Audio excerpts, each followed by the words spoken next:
Kawan murid yang Pak Jo hormati semuanya. Dongeng ini berawal dari sebuah desa di negeri Konoha.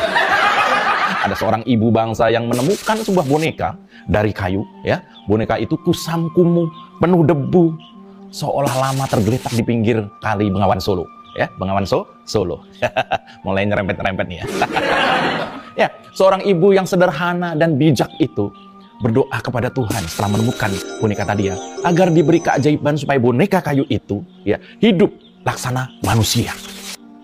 Suatu hal yang mustahil. Ternyata Tuhan mengabulkan permohonan sang ibu. Dan sejak itu sang boneka tadi ya sudah seperti manusia. Ia bisa makan, bisa minum, bisa tidur, ya, bisa berkeluarga, bisa membuka usaha mebel. Bahkan bisa menjadi wali kota. Lalu boneka kayu itu diberi nama Pinocchio, ya. Tetangga kanan kiri ikut gemes melihat Pinocchio yang sudah manusiawi itu tadi ya. Lalu mereka juga memberi nama ya. Pinocchio itu masyarakat di sekitarnya memberi nama panggilan, yaitu Pinocchio yang sangat manusiawi atau disingkat Pinokiwi ya. Kira-kira itulah. Yaitu Pinocchio yang sudah manusiawi tadi ya. Aman kan ya? Deg-degan ini. Nah, telah menjadi manusia meski terbuat dari kayu, Pinocchio sangat disayang oleh ibunda tadi. Apapun permintaan Pinocchio selalu dipenuhi oleh ibunda. Pinocchio kembali meminta supaya tidak sekedar menjadi wali kota sekali. Ia ingin menjadi wali kota lagi, dan lagi. Enak banget jadi pejabat itu, ternyata demikian batin Pinocchio. Pinocchio lantas merajuk kepada ibundanya. Ia memelas seperti biasa, ia berjanji akan memakmurkan rakyatnya. Lalu ibunda tak berdaya. Ia menatap dalam-dalam mata Pinocchio yang masih kecil itu sambil ia elus-elus rambutnya. Nah, untukmu ibu akan lakukan apapun asal kau selalu dekat dengan akar rumput. Singkat cerita, kawan murid sekalian, kembali ibunda meminta doa kepada Yang Maha Kuasa, kepada Tuhan, supaya Pinocchio kesayangannya itu diberi apa saja maunya.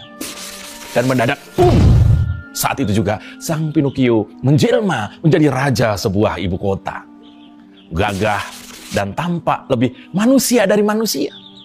Pinocchio dicinta oleh seluruh rakyat karena kepolosannya dan keluguannya. Padahal kerjanya biasa saja. Ya, ibunda bangga bukan main. Apalagi setelah jadi raja di ibu kota, Pinocchio seolah tidak pernah lelah. Di kepalanya hanya ada kerja, dan kerja.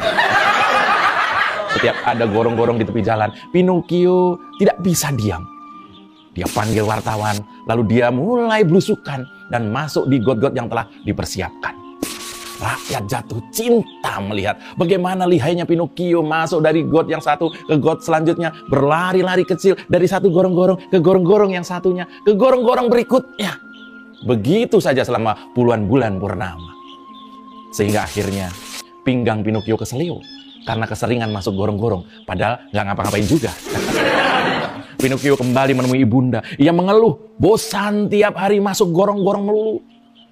Pinocchio mulai terlihat ambisi benaknya. Ia beranikan diri meminta kepada ibunda agar dibantu supaya bisa menjadi rajanya raja.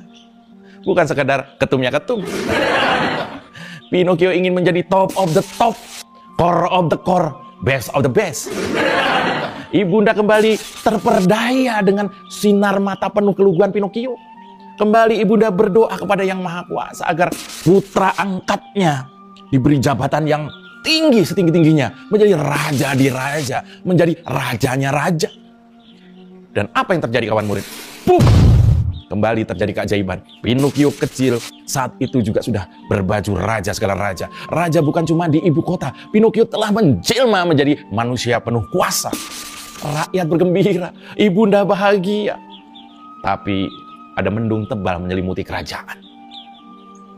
Ibunda melihat mendung tebal itu, lalu ibunda memanggil Pinocchio yang sudah mulai sulit ditemui karena kesibukannya sebagai raja di raja. Ibunda mengirim pesan kepada Pinocchio agar berhati-hati menghuni istana raja di raja. Karena ibunda punya pengalaman menghuni juga. Kalau tidak kuat, akan ada roh jahat berjubah hitam yang akan mengganggu sepanjang masa.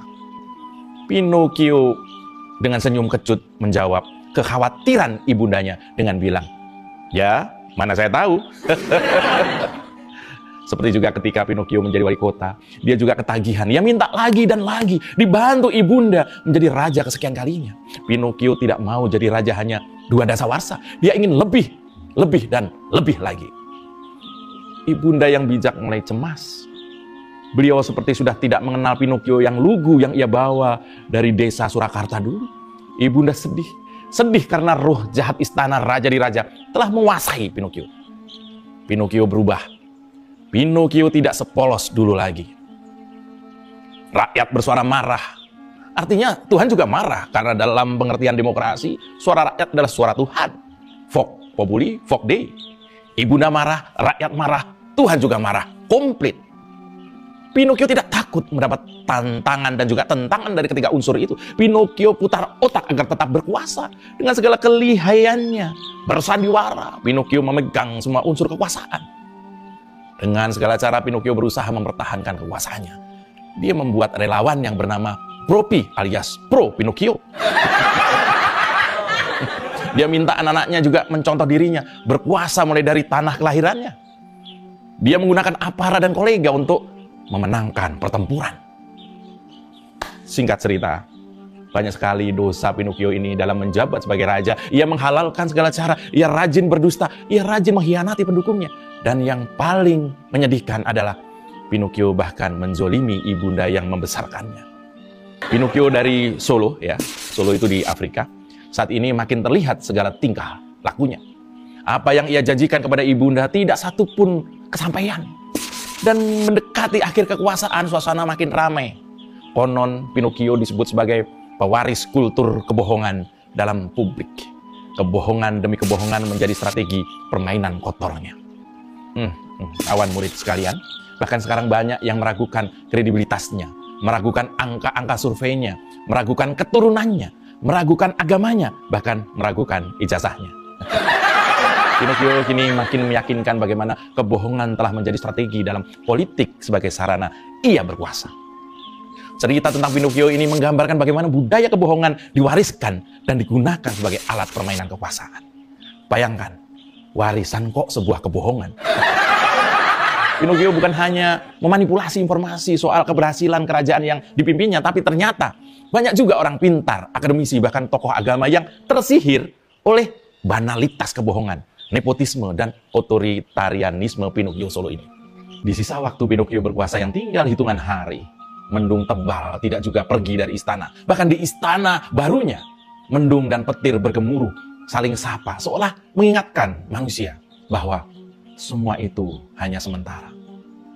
Pinocchio Solo adalah Machiavellian yang merobohkan tatanan demokrasi. Kebohongan yang dijadikan pondasi setiap strategi akan jadi warisan paling menjijikkan dalam sejarah kerajaan ini. Itu tadi sebuah dongeng dari Pak Jo ya. Jangan terlalu serius ya. Kalau ada kesamaan nama dan peristiwa, percayalah itu hanya kebetulan belaka.